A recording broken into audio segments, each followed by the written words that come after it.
Welcome to Course 19 of the MaxLife Commercial Academy, Syndication and Raising Capital. I'm Ryan Solberg, real estate broker and founder of MaxLife Commercial here in Central Florida. In this course, we're going to break down exactly how syndicators raise millions of dollars from passive investors to acquire deals that no single person could fund alone. Whether you're an aspiring sponsor or a passive investor trying to understand the structure before you write a check, this course gives you the full picture, from securities law to partnership agreements to the waterfall that decides how profits get split. Let's get into it. So what exactly is a real estate syndication? At its core, it is a pooling structure. One person, called the sponsor or general partner, finds a deal, negotiates it, secures financing, and then goes out and raises the equity needed to close from a group of passive investors called limited partners. Those limited partners wire in their capital, take a fractional ownership stake in the entity that holds the property, and then sit back while the sponsor does the heavy lifting. Every month or every quarter, cash flow from the property gets distributed to investors based on their ownership percentage. And when the property is eventually sold or refinanced, the profit gets split according to a pre-agreed waterfall structure. The reason this model is so powerful is that it lets an operator with deal finding skills and relationships access nearly unlimited capital, and it lets investors deploy capital into institutional quality deals they never could have accessed on their own. That alignment of interest is what makes syndication the backbone of commercial real estate. Here at MaxLife Commercial, we work with sponsors and investors across Central Florida and beyond. And understanding this structure is foundational to everything else we will cover in this course. Now, here is where many new syndicators get into trouble. Securities law. When you raise money from investors in exchange for an ownership interest in a deal, you are issuing a security. Full stop. That means you are subject to federal securities law, and the primary exemption most syndicators rely on is Regulation D, filed under the Securities Act of 1933. Inside Reg D, there are two common exemptions you need to know, 506B and 506C. The 506B exemption is the traditional private placement. You cannot advertise publicly, no Facebook ads, no LinkedIn post pitching the deal, no webinars open to strangers, but you can accept up to 35 non-accredited investors who are financially sophisticated, plus an unlimited number of accredited investors.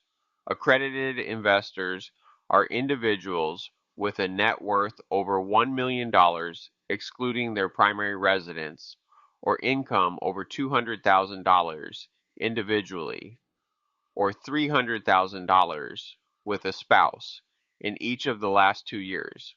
Under 506B, investors self-certify their accredited status, and you take them at their word. The 506C exemption flips this. You are allowed to publicly advertise and generally solicit investors, which is a game changer for building an investor pipeline online. But every single investor must be verified as accredited, not self-certified. You need third-party documentation, tax returns, brokerage statements, or a letter from their CPA or attorney. Both exemptions require you to file a Form D with the SEC within 15 days of your first capital close. I cannot stress this enough. Talk to a securities attorney before you launch any offering. This is not an area to wing it. Let's talk about how the entity is actually structured. Most syndications use a two-tier structure. At the top, you have the general partner entity, often a separate LLC owned by the sponsor or sponsors. Below that sits the deal entity, the LLC or limited partnership that actually holds title to the real estate. The GP entity is the manager of the deal entity, and limited partners buy membership interests in the deal entity. The GP has all the power. They sign the operating agreement, they sign the loan documents, they make decisions on capex, leasing, and ultimately the exit. That power comes with fiduciary obligations to the LPs. Limited partners, on the other hand, are purely passive. Their liability is capped at their invested capital. They cannot be sued personally for the property's debts, and they have no say in day-to-day decisions. They are essentially silent equity partners. Their rights are spelled out in the operating agreement. Things like the right to receive financial statements, the right to vote on major events like a sale, and the right to remove the GP for cause. The operating agreement is arguably the most important document in the syndication.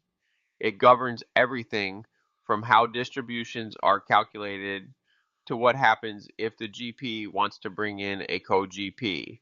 If you are structuring a deal, invest in a securities attorney who specializes in real estate syndications to draft this document. It is not something you should download from the internet. The waterfall is the mechanism that determines how every dollar of profit flows out of the deal. Understanding it is critical whether you are a sponsor structuring the deal or an investor evaluating it. Here is how a typical waterfall works. First, investors get their capital back. No one makes money until the LPs are made whole on their equity contribution. Second, investors receive a preferred return, usually 6 to 8% annualized on their unreturned capital. Think of this as a priority dividend that accrues before the sponsor sees any upside. Third, and this is where it gets interesting, the sponsor often gets a catch-up.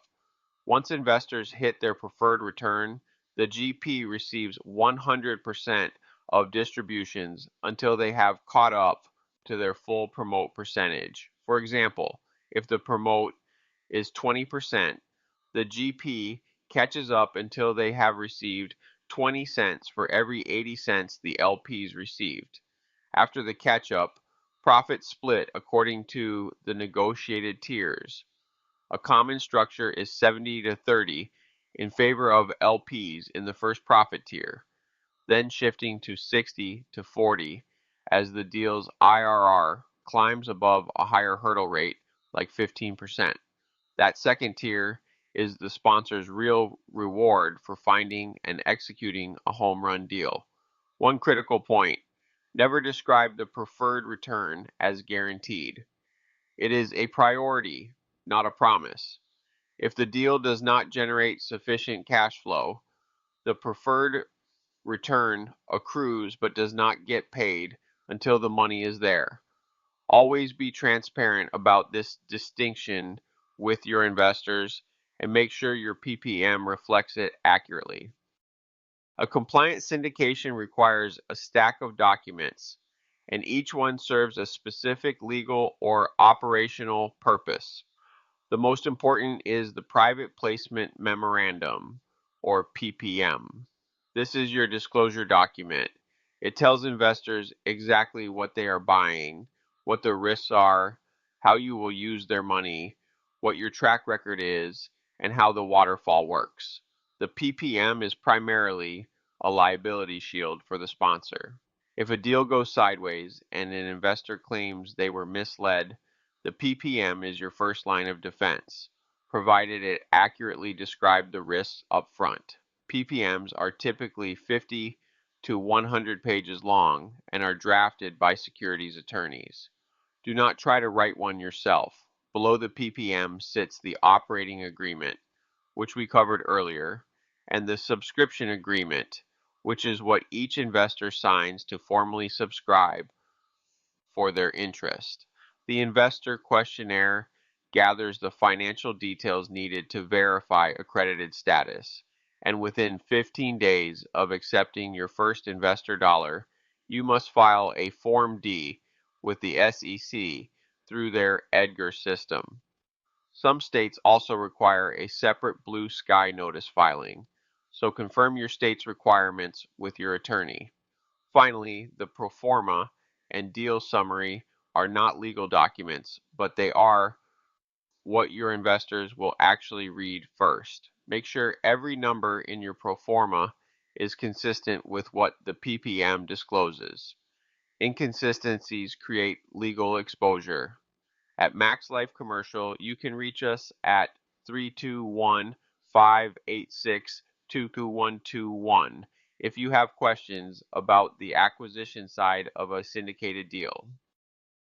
Raising capital is a sales process, but it is a sales process built entirely on trust and education, not pressure. Let me walk you through how this actually works in practice. Your very first investor dollar will almost certainly come from someone who already knows you. A college roommate who became a physician, a client from a previous deal, a parent who has extra capital sitting in a savings account earning nothing. Under 506B, that is your universe, people with whom you have a pre-existing substantive relationship. So the first thing you need to do, long before you have a deal under contract, is begin educating your network. Send a monthly email with what you are seeing in the market. Share a deal you analyzed and why it did or did not pencil. Post thoughtful content on LinkedIn if you want to build a broader 506C pipeline over time. When you finally bring a deal to your network, investors who have watched you think for 6 months will respond very differently than investors you are calling cold with a pitch deck. The second discipline is qualification.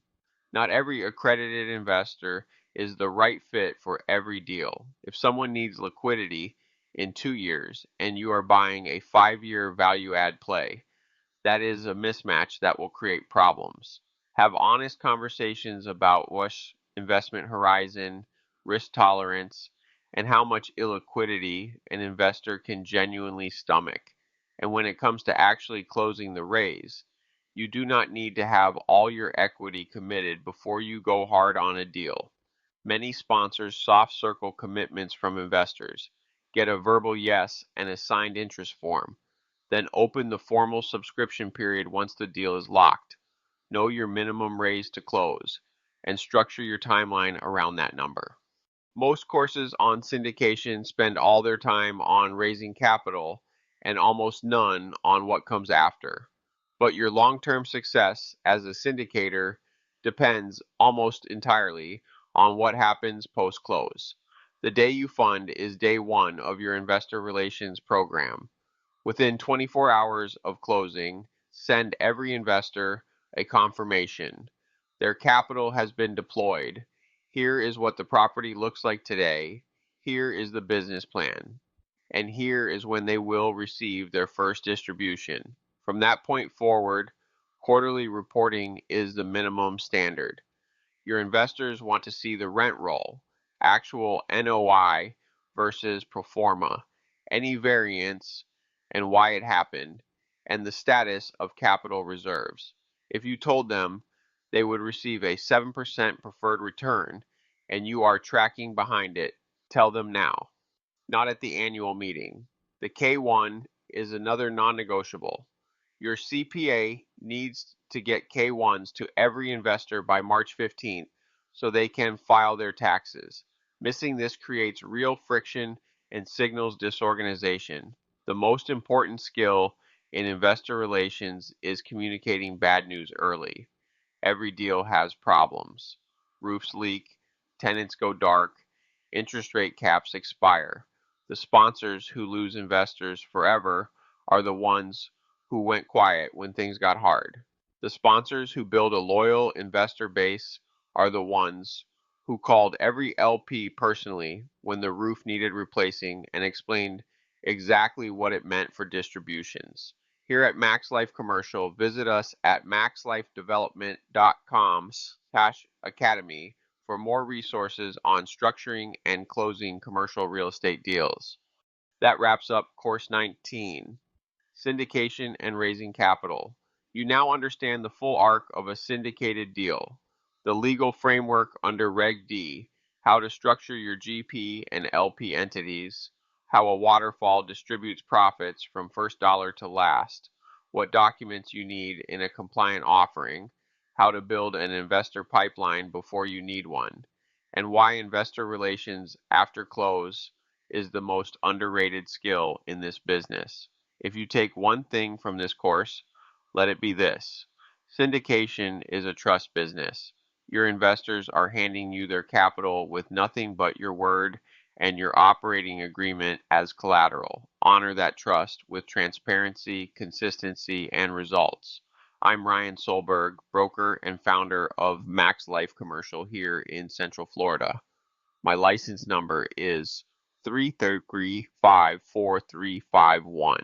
If you have questions about finding and structuring your next commercial acquisition, give us a call at 321-586-2121 or visit maxlifedevelopment.com/academy to explore the full course library. Up next is Course 20, Data Centers and AI Campus Real Estate. I'll see you there.